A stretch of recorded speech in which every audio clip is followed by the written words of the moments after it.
Herz-Kreislauf-Erkrankungen, an ihnen sterben die meisten Deutschen. Doch anders als bei Darm- und Brustkrebs gibt es kein Screening als Regelvorsorge. Was spricht dagegen und was dafür? Vorsorgeuntersuchungen machen einen bedeutenden Teil der medizinischen Versorgung in Deutschland aus. Ich finde es sehr wichtig. Viele, die wissen gar nicht, was sie haben. Ne? Ich denke, man kann da vieles vorbeugen. Aber ausgerechnet, wenn es um Herz-Kreislauf-Erkrankungen geht, gibt es keine umfassende Vorsorge. Deutschlands Kardiologen fordern den Herzcheck ab 50. Jeder Zweite stirbt an Herz-Kreislauf-Erkrankungen. Und deshalb ist es ganz wichtig, diese Herzerkrankungen früh zu entdecken. Doch in der Wissenschaft gibt es auch Zweifel. Wie groß ist der Nutzen wirklich? Dann lässt sich aus der Studienlage nicht herauslesen, dass es einen erheblichen Effekt für Herz-Kreislauf-Erkrankungen gibt. Ulrich Weiß will sich heute am Uniklinikum Regensburg das Herz gründlich checken lassen. Er hat Erfahrungen mit Herzerkrankungen in der Familie. Ich bin genetisch vorbelastet, dass auch bei mir was kommen könnte. Da mein Vater und der Bruder meines Vaters Ende ihres 70. Lebensjahres beide einen Herzinfarkt hatten.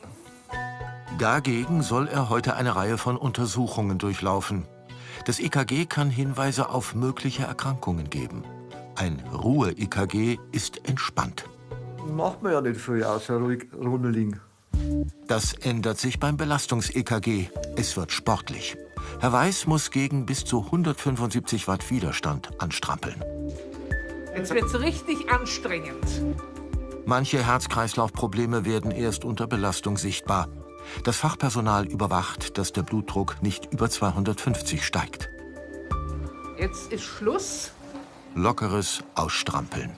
Ein bisschen hätte ich schon noch weitermachen können. Aber ob ich noch lange mehr hätte, weiß ich nicht. Für Ulrich Weiß ist das EKG Routine, seit bei ihm 2 Engstellen in den Herzgefäßen festgestellt wurden. Professor Lars Meyer sagt aber, ein Herzcheck sollte nicht nur im Nachhinein, wenn ein Patient schon Probleme hatte, sondern als Regelvorsorge für alle ab 50 angeboten werden. Im Prinzip ist ja bei manchen Patienten das Erstereignis der plötzliche Herztod. In der eigenen Familie, mein Patenonkel auch 65 Jahre in Ruhestand gegangen und 4 Tage später war er tot. Ich habe ihm noch gesagt, geh zum Arzt. Der plötzliche Herztod ist das Extrembeispiel, aber der Herzinfarkt ist natürlich auch verhinderbar. Tatsächlich ist es erstaunlich. Alle möglichen Vorsorgeuntersuchungen werden von den Kassen gezahlt und von vielen Patienten dankbar angenommen. Ich gehe schon seit Jahren zur Frauenärztin, dann mache ich die Mammographie. Darmspiegelung. So Krebsvorsorge halt komplett, ne? Zahnvorsorge, wichtiges Thema hier auch für die Jugend. Hautkrebsvorsorge zahlt die Kasse ab dem Alter von 35, Darmkrebs ab 50, für Frauen ab 55 und Mammographien gegen Brustkrebs für Frauen zwischen 50 und 69.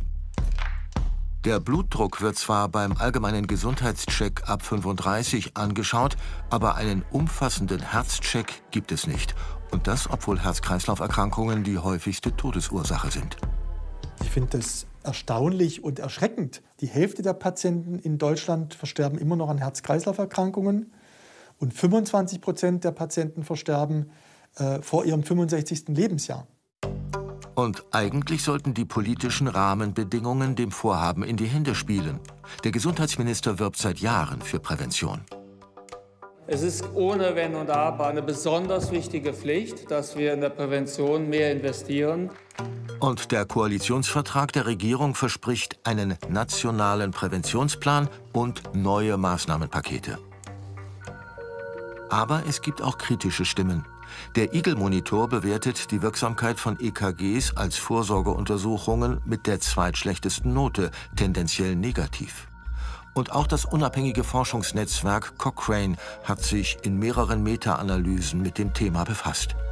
So ein Cochrane Review soll ja den Stand der Wissenschaft sozusagen darstellen, indem man ganz systematisch guckt nach allen Studien, die man finden kann.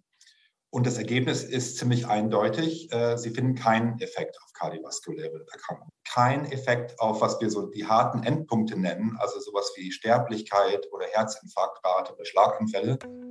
Professor Meyer ist überzeugt, dass ein richtig gemachter Check-up sehr wohl einen hohen Nutzen hat. In die bisherigen Studien fließen oft nur einzelne isolierte kardiologische Untersuchungen ein. Bei Ulrich Weiß wird heute zum EKG noch eine Ultraschalluntersuchung des Herzens und der Halsschlagader mit in die Vorsorge einbezogen, sowie der Blutdruck und bestimmte Blutwerte. Ich denke, dass eine einzelne Untersuchung natürlich eine beschränkte Aussagekraft hat. Ja? Aber die Kombination erhöht natürlich sehr stark die Aussagekraft.